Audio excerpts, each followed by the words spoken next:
It's extremely important to clean and lube your motorcycle chain often. Not only does this prevent corrosion, but it also extends the life of your sprockets and chain. Unless you have a paddock stand, which allows you to lift the rear wheel of the bike and have the rear wheel spin freely, you're left following your bike along the driveway. You have to push the bike forward, clean a section of the chain, and push it forward, and so on and so on. I found this to be an extremely tedious task, and I did not enjoy cleaning and lubing my motorcycle chain this way. So I came up with a solution, a little hack of my own, where I take a car jack and I jack up the right side of the motorbike.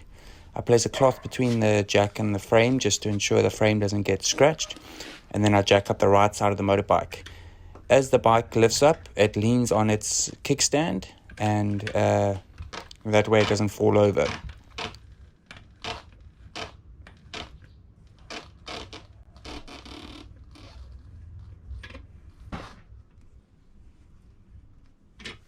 Once the rear wheel is jacked up, the wheel is able to spin freely, and I'm able to clean the chain without having to move the motorbike.